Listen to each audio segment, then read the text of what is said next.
Abrimos, señoras y señores, la tertulia en este jueves, que es 30 de diciembre del año 2021. Tertulia híbrida otra vez, formato 1-3. Acá en estudio solamente un integrante de la mesa, Esteban Valenti, buen día. Buenos días a todos los compañeros alejados. Sí, alejados a distintas distancias. Por ejemplo, vamos a la que está más lejos, Cecilia Aguiluz, allá en Salto. Buen día, Cecilia. Buenos días, un saludo a todos. ¿No te fritaste ayer? Impresionante está acá. Ya hace más de 34 grados hasta ahora, así que imagínate. ¿34 en este momento? Sí, 34. Estaba mirando ahora, antes de salir al aire, 34 en este momento. Bueno, un poco más cerca, Santiago Gutiérrez, pero en Maldonado, ¿no? Buen día. En Maldonado, buen día Emiliano, buen día a toda la audiencia y a los compañeros de tertulia. Sí, también hoy un poco más fresco, ayer tuve unos cuantos kilómetros de 37 y 38 grados, está bravo. Y acá en Montevideo, el otro Santiago de esta mesa de hoy, Santiago Soto, buen día. Buen día, ¿cómo están? También con calor en Montevideo, como sabrán, pero la verdad que Cecilia, lo tuyo en este caso es otro nivel Salto. Vamos al primer tema, a la primera parte del gran tema que tenemos para charlar con ustedes, que viene en Onda Balance.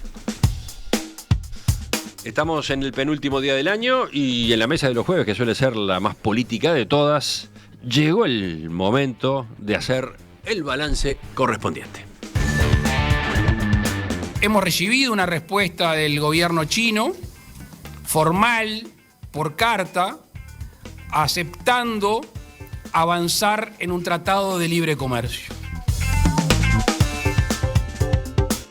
Constatar el tremendo poder que tiene el lobby celulósico en este país, a tal punto de que han intentado y en buena medida han logrado cambiar el eje de la discusión.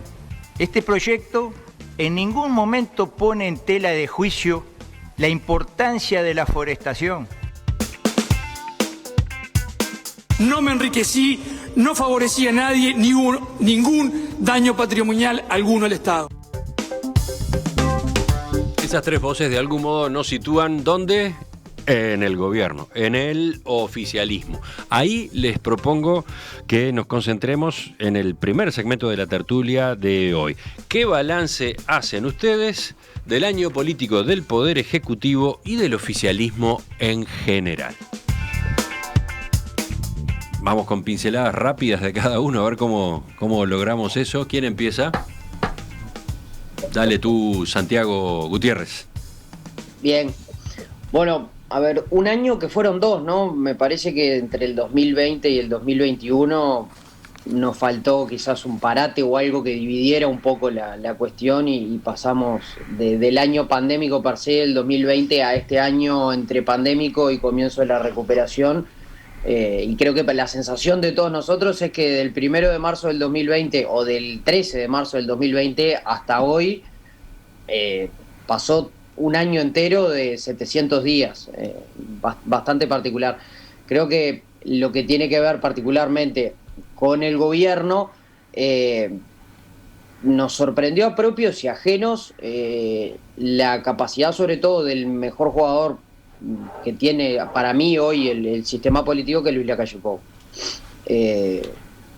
Nos sorprendió como candidato primero y nos sorprendió como presidente después, en un momento realmente muy complicado. Creo que si tenemos la capacidad de dimensionarlo con tiempo después en perspectiva, la pandemia seguramente sea una de las peores crisis desde la Segunda Guerra Mundial, a nivel mundial obviamente. Y ahí creo que se ven los grandes líderes de los distintos países. Y Uruguay lo ha hecho, obviamente, en términos de crisis, realmente muy bien. Creo que el presidente se destacó por sobre el resto, varios cuerpos, por su liderazgo y su capacidad de comunicación particularmente, y su capacidad también de reunir a la tropa, que en parte es capacidad del Poder Ejecutivo y en parte es una característica bien marcada de los uruguayos per se. Cuando se complica la cosa, generalmente se junta la tropa. Pasamos de una etapa a, digamos, 2020 de una pandemia muy complicada, de mucha incertidumbre, de decisiones difíciles y valientes, a un 2021 de una pandemia B, de recuperación Creo que el gobierno, en términos generales, seguro Santiago tiene, el otro, mi tocayo, tiene mucho más elementos técnicos para analizarlo desde lo económico, pero creo que el gobierno ha tomado decisiones que hoy en día le permiten a Uruguay estar francamente en una senda de recuperación en la mayoría de los aspectos. Hay temas pendientes, está bajando el desempleo, sube la tasa de actividad, está subiendo también el tamaño de nuestra economía, el crecimiento del PBI. Creo que hay un debe importante el tema del salario real, que también, aunque es muy impopular decirlo, creo que es producto también de algunas inconsistencias de antes y que se están intentando corregir,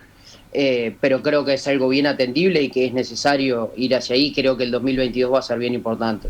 Me parece que este año, en términos generales, Uruguay muestra de alguna forma un liderazgo en América Latina en cómo se ha tratado la pandemia y cómo nos podemos recuperar, y sobre todo en cómo empezamos a mirar el Uruguay y el mundo pospandémico, dónde queremos estar, dónde nos queremos insertar en el mundo, qué productos queremos vender y de qué manera queremos salir para que también Uruguay pueda volver a tener un crecimiento interesante y sostenible en el tiempo, sobre todo. Bien, esa es una primera forma de encarar el balance, la que proponía Santiago Gutiérrez Silva. Vamos, Esteban, ahora, rápido. Bueno, yo voy a hacer un previo al gobierno, porque me parece que el balance primero es el balance del país, que no es solo la suma del gobierno y la oposición. Yo creo que el Uruguay, en un momento que realmente es único, porque es diferente incluso a la crisis de la gripe española, etcétera, el Uruguay lo que mostró por encima son dos cosas. En primer lugar, la acumulación positiva. El hecho de que durante muchas décadas, a pesar de crisis y de decadencias, el Uruguay mantuvo siempre, en algunos aspectos fundamentales, elementos muy positivos. Por ejemplo, la vacunación es un gran esfuerzo del gobierno que le dio un gran resultado al país y al gobierno, pero es también una actitud que tienen los uruguayos. Eso es una acumulación cultural positiva. Pero no solamente eso, yo creo que habría que hacer una larga lista de cosas que se pusieron a prueba de esa acumulación positiva que tiene muchas décadas. Yo la tomaría desde la salida de la dictadura, pero también incluso hasta, no me gusta ser miserable, yo que soy un fanático anti la dictadura, también hay cosas que se acumularon de esa época. A ver, el Fondo Nacional de Recursos, por ejemplo. El segundo aspecto también importante es la democracia. Yo creo que estos 2 años, una vez más, cambian los gobiernos, cambian los personajes, y la democracia en el Uruguay sigue siendo un valor absolutamente no solo institucional, sino cultural. Y eso me parece importante. Solo tiene un defecto, que se puso a prueba otra vez. La desproporción en el manejo de la información. En este país, todo es democrático, menos la información.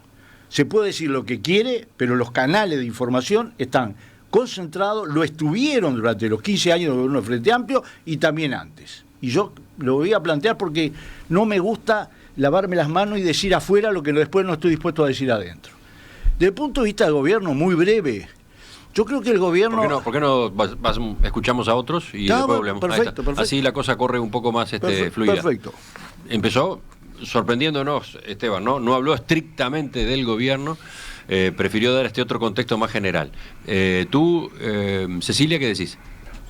Bueno, primero que desde mi punto de vista, y comparto un poco con lo que decía Santiago recién, que me pareció un año larguísimo, un año como interminable, porque me parece que no hemos hecho cortes y uno de los temas que hemos hablado durante todo el año acá en esta tertulia, que ha sido la pandemia, nos ha afectado a todos en el quehacer cotidiano, y también creo que en la medición del tiempo, ¿no? Porque uno como que pierde la sensación real de cuánto tiempo hace que ya estamos en esta situación diferente, en la que no nos terminamos de acostumbrar, pero sabemos que de alguna forma tenemos que acostumbrarnos porque tenemos que empezar a convivir con esto. Y creo que es la difícil paradoja para esa todos. de que nos pegamos un susto enorme con la pandemia el año pasado, nos trancó, nos encerró, todo eso, pero en realidad la parte peor, como anota ahora Juan en uno de los mensajes, la parte peor fue ahora, fue este año, ¿no? Absolutamente. Exactamente. Quizás yo iba a eso. hasta ni somos conscientes de eso, fue este año, ¿no? Yo iba a eso, los primeros meses de este año con muertes y 5.000 muertos en 3 tremendas. meses, anota el oyente, ¿no? Tremendo, entonces creo que eso también, digo, más allá de que es nuestra tertulia básicamente política, creo que esto es algo que no lo podemos obviar.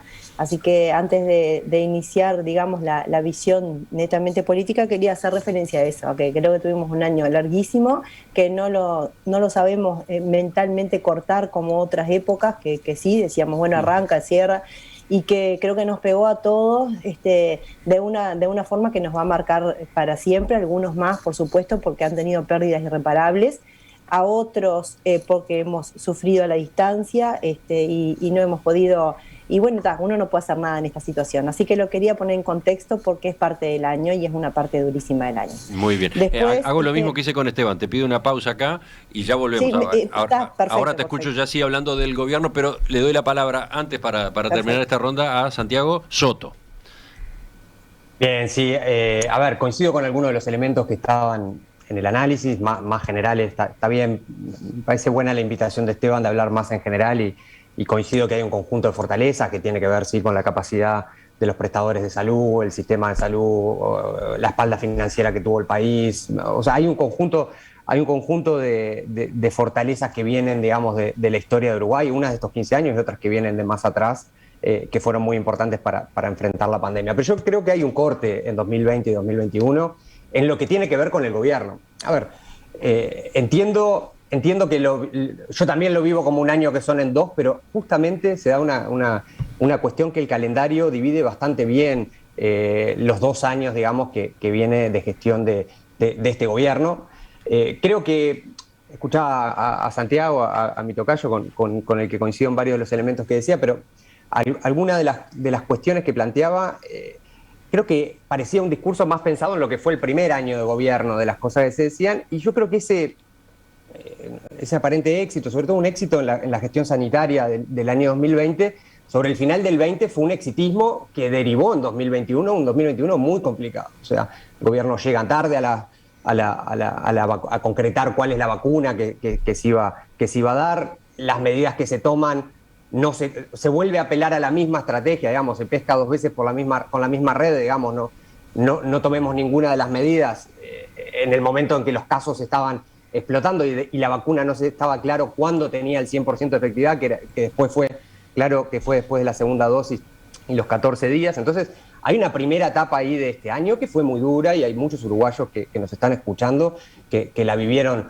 o por muy cercano o por haber sufrido directamente la pérdida de sus familiares queridos y que sin lugar a duda marca el año político 2021 y marca un antes y un después de lo que fue la crisis sanitaria. Luego vino una normalización de la situación por el éxito de la campaña de vacunación, que también hay que señalarlo, fue una campaña de vacunación exitosa, digamos, al final del día, sobre todo en lo que tiene que ver con efectivamente reducir los contagios y las muertes. Pero entonces yo creo que ese es un primer elemento, el éxito que terminó en exitismo y eso que nos dejó un primer semestre muy complicado para el gobierno y muy complicado sobre todo para los uruguayos. Yo creo que otro tema que estaba en el audio inicial, el gobierno ahora ya no es un gobierno que recién llega, ya tiene arriba de la mesa los primeros casos de corrupción o de negligencia o de problemas muy importantes. Cardoso es uno, su reacción ante Cardoso es defenderlo. Crea una comisión investigadora para que se defienda y ataque al gobierno anterior y crea ese mamarracho que lo pone en la cancha de un partido, un conjunto de partidos que no habían estado en el gobierno durante 15 años que tienen ahora elementos recientes que son distintos en lo que tiene que ver con su actuación frente a la corrupción y frente a la negligencia. Lo mismo lo de Cató Hernández, más por el lado probablemente de la negligencia, un tema que va a dar para rato. Y en tercer punto, creo que es un elemento absolutamente clave que cambió totalmente la agenda del gobierno y que seguramente lo retomemos en la segunda parte, pero que no se mencionó hasta ahora, que fue la consolidación de las firmas, digamos, de que la LUC como el gran elefante arriba de la mesa del Poder Ejecutivo y del Gobierno. Toda la gestión de gobierno está empapada durante el año 2021 por qué va a suceder o cómo se desenvuelve en definitiva la ley de urgente consideración, y eso cambia completamente las prioridades también y incluso el timing que tenía para un conjunto de reformas el gobierno, y creo que ese es un elemento también del año político completamente central que cambió el eje de discusión y cambió el centro del propio gobierno durante 2021. Estás metiéndote en el segundo bloque, ¿no? ¿No lo colocás en el balance de la oposición? Eso, la presentación yo lo coloco en el... Bueno, yo creo que el que afectó principalmente es al propio gobierno. El gobierno cambia completamente su actitud frente a la reforma. Ahora entendí. O sea, está bien. Después podemos analizar qué implicó para la oposición eso, pero yo creo que cambió completamente las prioridades del gobierno. O sea, el impacto principal es cómo el gobierno empieza a postergar, a cambiar totalmente la visión y el esquema que tenía para el cambio de los combustibles, a postergar la reforma de la seguridad social, a empezar a postergar todo. Todo lo de 2021 pasa hacia abril de 2022. Y esa es una actitud que, en definitiva, es del análisis de cómo internaliza el propio gobierno la recolección de firmas, y creo que es un elemento central del análisis político del Poder Ejecutivo, de la coalición de gobierno durante este año, ¿no? Cambio el orden. Voy con Cecilia ahora, a quien interrumpí hace un rato. Ahora sí, te escucho con consideraciones sobre el gobierno, sobre el oficialismo. Sí. Bien, primero que nada, mi consideración de cierre de año es una consideración positiva. Yo creo que ha sido un gobierno bueno, con un presidente activo que maneja el timón, que no nos gustan algunas decisiones, otras sí nos gustan, pero en definitiva no me parece objetivamente eso, que es un gobierno bueno, que tiene una conducción clara. Y me gustaría meterme un poco más que en el gobierno, en lo que es la coalición, porque creo que ahí sí es donde están, digamos, los matices de este gobierno. Y yo, cuando planteábamos el tema, pensaba un poco en cada uno de los partidos que integran la coalición, ¿no? Y me parece que se han tomado como lugares diferentes que uno, con el correr de este año, los ha ido ubicando distinto. Primero, que hay un eje central, que es el presidente, que mantiene una importante actividad y por lo tanto es realmente un sistema muy focalizado en él, que eso ya lo hemos visto en este año. Para bien o para mal, no importa, pero objetivamente es así, es un presidente muy presidencialista. Y luego tenemos, desde mi punto de vista, tanto el Partido Independiente como el Partido Colorado, para mí, opinión, están desdibujados en la coalición. Es como que están, pero no sentís una presencia firme en algunos temas.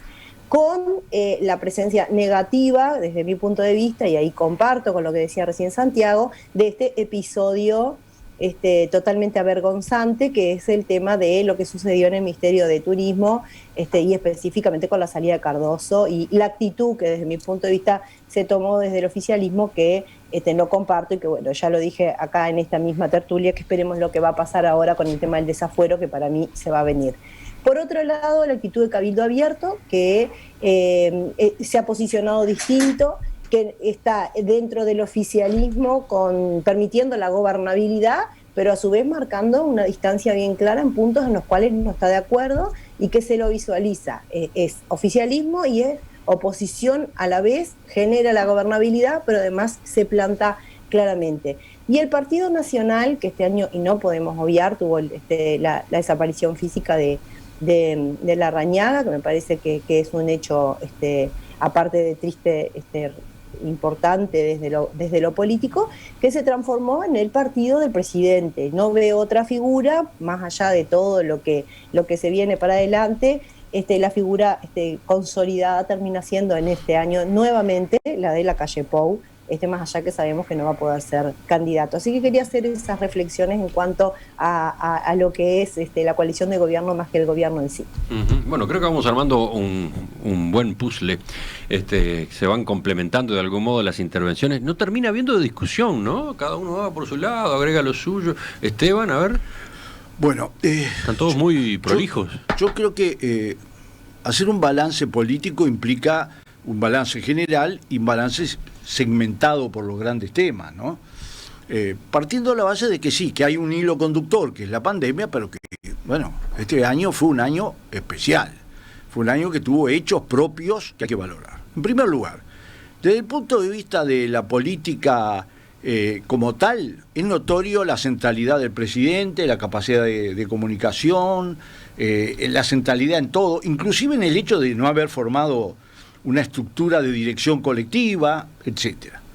Y la centralidad del herrerismo, en todo sentido. Eso se ha consolidado, no solamente en relación a los otros partidos, sino al modelo, al proyecto, porque hay un proyecto, claramente. Decís herrerismo, estás abarcando el término en un sentido amplio. Todos. El movimiento del presidente no es estrictamente herrerismo. No, es más, te diría el lacayismo. Es decir, hay cosas que no tienen que ver con el herrerismo. Está mal expresado. Lo que pasa es que uno tiene una tendencia, como todas las cosas uruguayas, a hacer una referencia histórica. De acuerdo con Esteban. Yo creo a ver, ¿qué decías? ¿De acuerdo en qué sentido, Santiago? No, de acuerdo en que la diferenciación entre herrerismo y el movimiento que hoy en día es preponderante del Partido Nacional tiene mucho más elementos que herrerismo per se. Bueno, tiene cosas que no son herreristas. Bueno, pero en definitiva, tú ibas a que predomina el movimiento del presidente, digamos. No hay duda. Sí, de acuerdo con Esteban yo. Bueno, entonces, voy a mostrar un ejemplo de una diferencia radical que para mí, de todo el balance de este gobierno, de este año, que realmente vamos a poder completar el balance este año cuando empiece el año que viene a ejecutarse cosas. Por ejemplo, el presidente dijo que los proyectos que tiene pendientes los va a presentar después del referéndum. Eso implica que vamos a poder ver efectivamente cosas más de fondo, no lo digo yo. Entonces, pero a mí hay una cosa que por encima de todas las cosas me parece extremadamente negativa. De hecho, más negativo desde que volvimos a la democracia, que es el tema del puerto de Montevideo. Y si me faltaban elementos, el artículo de esta semana de González Lapeire, Colorado, expresidente del EP, y el principal experto en derecho marítimo, me lo confirman plenamente. Yo creo que... ¿A qué artículo te referís? Porque los oyentes no deben estar al tanto. Uno solo que creo que está en El Observador o en La Diaria. La Diaria, ¿no? La Diaria. La entrevista en La Diaria. Sí, exactamente. Que tengo un solo matiz, pero no importa. Del fondo estoy totalmente de acuerdo. Y yo creo que no es cualquier cosa, no es solo que son 60 años de entrega del puerto. Yo creo que es toda una definición del punto de vista de la metodología política, del punto de vista de imponer cosas que no corresponden a ese nivel, porque al implicar 11 gobiernos necesita... Tú hiciste una entrevista recién sobre un préstamo de 70 millones en la Intendencia de Montevideo, que porque lo van a pagar varios gobiernos hay que necesitar una mayoría en la Junta Departamental. Bueno, imagínate vos la diferencia entre limpiar Montevideo y poner unos caños, con la diferencia de entregar el motivo original del nacimiento de la República Oriental del Uruguay, el puerto, y entregarlo por 60 años, por lo tanto 11 gobiernos que lo van a pagar de la peor manera. Lo van a pagar además el día que se quiera vender. Entonces, para mí ese es un tema. Y el otro tema es el tema social. Hasta ahora hemos explicado todo desde el punto de vista de que, bueno, la pandemia, perfecto. Pero no hay duda de que tenemos un crecimiento incipiente, que yo escuché entrevistas que ustedes hicieron en cuanto a la gran cantidad de incertidumbres que existen, porque con el mismo criterio que decíamos, y estaba bien, de que los precios internacionales favorecían el crecimiento del gobierno del Frente Amplio, hoy los precios internacionales son iguales o más altos que en la época del Frente Amplio, y está bien. Más alto, volando. Entonces, andan volando. Y está bien, ¿cómo me voy a quejar de eso? ¿O le voy a echar la culpa al gobierno de eso? y que lo aproveche el Uruguay todo completo. Ahora, que hay una diferencia sustantiva, la hay. Sustantiva, de fondo, que yo podía esperarla, pero no tanto. ¿Cuál es la diferencia? Es que un grupo de Maya Oro acumularon 7.000 millones de dólares certificados de utilidades extras, de ganancias depositadas en bancos nacionales extranjeros, y del otro lado, por ejemplo, la pérdida en 2 años de casi un mes de salario. Eso es una realidad económica, social, con impacto en muchas cosas, donde sí que juega la pandemia. A ver, juega la pandemia en una cosa fundamental. En otra época del año, de la historia uruguaya, para sacarle un año de salario a los trabajadores, hubiera habido acá un mes por año. Cuando termine al segundo año, hubiera habido un canyengue social de proporciones bíblicas. Y sin embargo, volviendo al primer capítulo, el Uruguay, la gente, los sindicatos, el hecho de tener una central única, ¿no? Que se podrá quejar uno, pero por favor, porque cuando se ponen a competir entre 2 o 3 es terrible. Yo creo que efectivamente este año vamos a empezar a ver el fondo de todo el problema. No se puede seguir creando un modelo donde los datos económicos y macroeconómicos están apoyados en una sola variable de ajuste, que es los salarios, las jubilaciones, por lo tanto, y entonces ahí vamos a tener un panorama absolutamente desnudo de lo que es la situación. Bueno, cerramos. O sea, Vamos Esteban, a completar perdón. con Santiago Gutiérrez ahora. Esteban, yo perdón, pero visto años luz del análisis de Esteban, me parece que además es con intenciones, pero bueno, Pero cada uno... no, porque vos hablás sin intenciones, vos sos asexuado. Pero elegir, o sea, creer que la única variable de ajuste son los salarios y las jubilaciones. O sea, vos estás diciendo entonces que el PBI crece y el desempleo baja en base a eso, al ajuste salarial. No, yo O sea, no y que el ajuste salarial es producto solo de la pandemia y no producto de otra cantidad de desajustes macroeconómicos, entre otros, que tenía Uruguay. O sea, porque si no existe la ascendencia maldita ni bendita, Uruguay no nació ni el 1 de marzo del 2020 ni el 1 de marzo de 2005. O sea, vamos a decir la cosa clara. Sí, vamos a decir las claras. Sí. Está bien. Creció, arregló no estoy de acuerdo ni que el puerto sea el principal motivo de existencia de este país. Históricamente es una animalada decirlo, pero no importa. Gracias. Bueno, vamos a cuidar la terminología. Veníamos muy bien en la charla de hoy, casi que no había debate. Si va a haber discusión... Vos estudiaste mucho agronomía y muy poco historia. Sería bueno que estudiaras un poco de historia. Bueno, vamos a discutir con argumentos, no con epítetos ni calificaciones. Sí estoy de acuerdo con Esteban y lo iba a decir en realidad en el segundo bloque porque me parece bien importante, sobre todo mirándolo regionalmente. Uruguay a veces, por costumbre, y es una buena costumbre y una sana costumbre, perdemos de vista la calidad democrática que tenemos, sobre todo en los momentos que estamos viviendo. En Uruguay hay distintas miradas de país, hay crispaciones, hay discusiones fuertes, todo, perfecto, pero perdemos de vista en realidad que en Uruguay yo creo que tanto en este caso el oficialismo como la oposición en momentos complicados y en distintos momentos se fortalecieron y tienen una cantidad de gente, ambos dos atrás, en el sistema de partidos fuerte que tenemos, por suerte, un nivel de representatividad muy importante, que es uno de los problemas enormes, la carencia de esto es uno de los problemas enormes que tiene el resto de América Latina, la falta de representatividad que tienen los partidos políticos y el descreimiento que hay en la democracia y en el sistema representativo en general.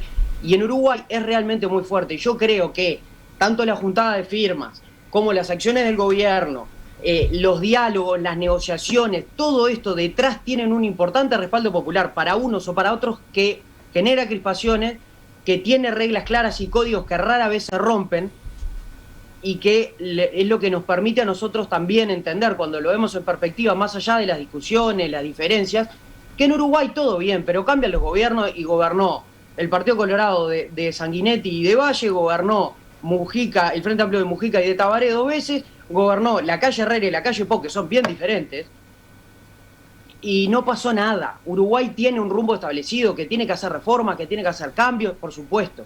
Pero en realidad perdemos muchas veces de vista, por discusiones que son más importantes, menos importantes, que Uruguay es una isla, es un oasis, sobre todo en América Latina y cada vez más en el mundo. Entonces yo en eso estoy de acuerdo con Esteban. Después tengo una cantidad de diferencias que en realidad son más de pensamiento que otra cosa y son válidas.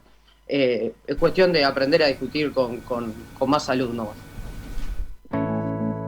Por supuesto, esta idea del balance siempre es un desafío grande, ¿no? Y en principio demanda mucho tiempo. Hay un momento en el que hay que poner el corte o los puntos suspensivos. Eso es lo que estamos haciendo ahora. Pasamos dentro de unos minutos a la otra parte, al otro enfoque. Vamos a seguir mirando este año 2021 en materia política, pero con los ojos puestos en la oposición. Además viene Romina.